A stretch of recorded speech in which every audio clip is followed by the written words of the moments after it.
Taurus, welcome to your Setting Your North Compass reading. Here you are as the Page of Pentacles. I've laid your cards. So learning something new, being very diligent, quite a young teenage energy. That's you in the idea of setting your North Compass. Sort of setting yourself towards what's going to make you most happy. Your root skills are the Empress, which is lovely because this is a Taurian card along with Libra. It's about Venus. It's about fecundity, creativity, maternity, great sort of abundance of nature. And it's obviously it's not obviously, it is a combination of all the queens. So a very deeply loving, creative, fertile energy, which is what you bring to the table when it comes to what you should be setting your North Star towards. What to let go of is the Judgment in reverse and the Nine of Wands. Feeling defensive because you're not hearing these messages, this clarion call, this kind of wake-up call from the depths, maybe something to do with your past or some sort of revelation. You're slightly missing it. And so it's making you feel defensive, like the wounded healer, like you don't really want to try anything new because you haven't got all the pieces of the picture somehow. So how to set your North Star? I only saw the Hangman, but in fact you've got the Hangman and the Strength, which is amazing. It's two major arcanas. So see things from a completely different direction.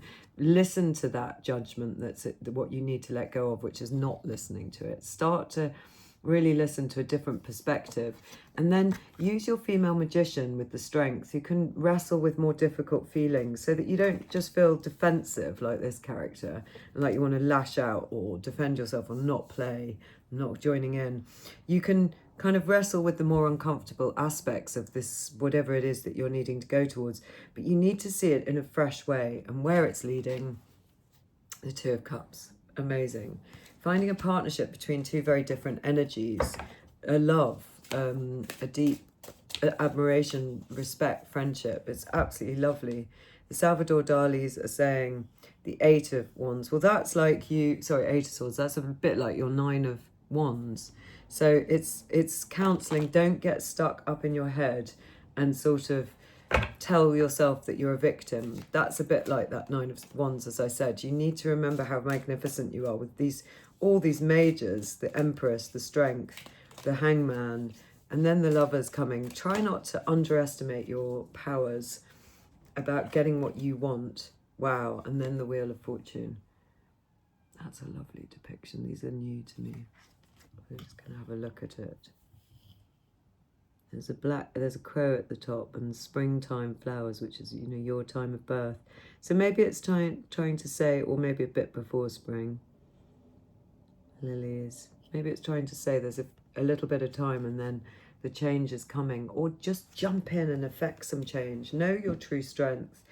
Don't be coy. Don't think, I can't. That sort of defeatist sort of energy that we're talking about. And what have we got here as our oracle card?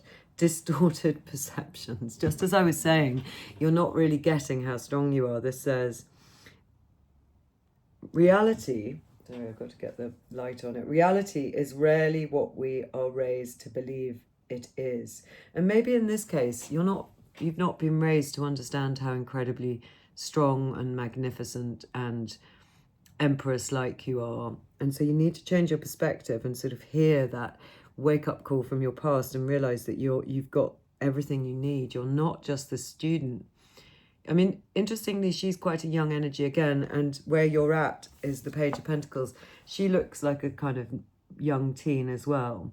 I wonder whether something happened about what you really wanted when you were a kid that's left you underestimating yourself, sort of measuring yourself by those standards, left a bit of a wound, and you need to get rid of that. Let's pull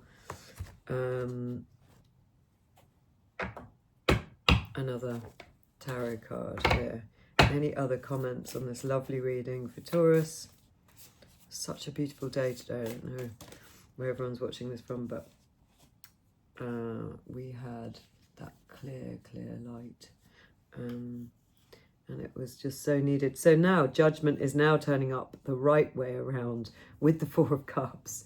So it's saying when you do hear the clarion call of this angel, when you do remember something from your childhood or some understanding about how to get to what is going to make you most happy, act on it. The Four of Cups often says, no, I don't need that cup. I've got 3 already. Thank you very much. I'm not having it. I'm bored. I don't want to know, blah, blah, blah.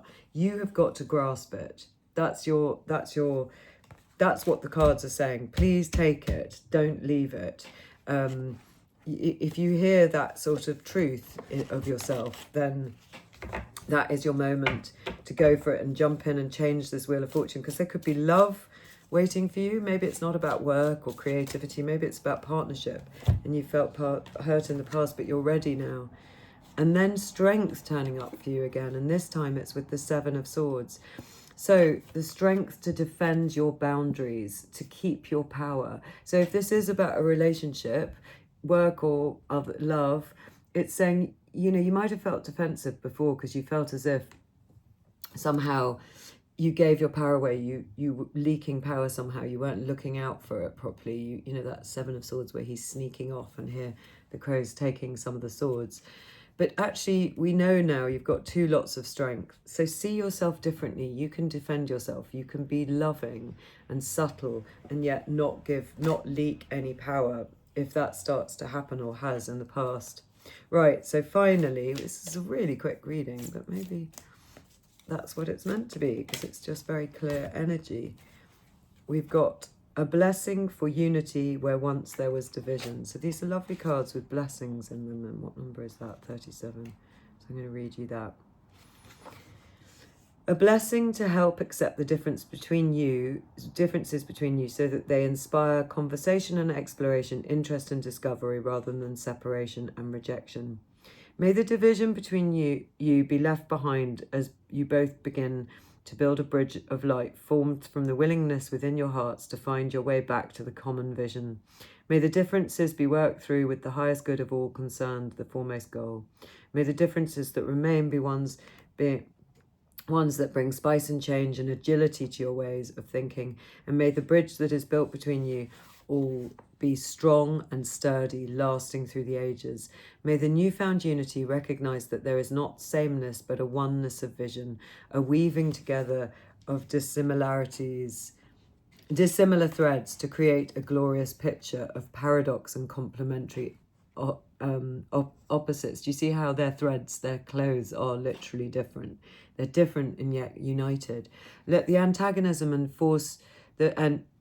let the antagonism and the focused upon rejection give way to humility, a willingness to listen, and may those that are unique and bellicose in their rambling, unquiet and bellicose in their ramblings and threats, be stilled by the knowledge that all will gain when peace is found. May the love that can be born between people find its way through the fear. May the sense that when together more can be achieved than when stubbornly apart melt away the fences. The fences. This really is about love. Melt away those fences. That's what you're supposed to be letting go of. Melt away the fences and the walls that hold us from each other. Let us live and let live, give and take, share and receive, and come to an understanding. And let none of us involved in the bringing together of separate parties set alight that bridge. Instead, let us quietly, surely, and with intentions matching action, build the way to reach each other once again. United, so much can be done. We can raise each other up, and as you do, each of you who brings your heart to the task of healing will stand firm upon the solid ground you are now building. Unity is yours, friend. Blessed be. That's such a lovely message, because it sounds a lot to me like there's been a bit of problems around relationships, and you're beginning to leak less power of your power and get better boundaries and now enjoy the differences rather than coming to blows. But it's such a good message for all of us at the moment, isn't it? We're so sort of divided in our camps. It's a boring rhetoric, but it's also one we need to just stop. We really do. It's not getting us anywhere. So yeah, maybe the meditation practices that go on. There's one which Pam Gregory, who's a wonderful astrologer, talks about on her channel at 7 o'clock every evening, where you don't have to look at anything online. You just know that other like souls are meditating at that point on peace, on the most uplifting and united of energies. If this is about your own relationships or your own creative partnerships. We have such beautiful energy here and two lots of strength. The Wheel of Fortune, seeing things from a radically different perspective. You are the Empress, and now you can protect all that power and come into some sort of relationship with less fear and lots of community and cooperation. It's really lovely. See you again.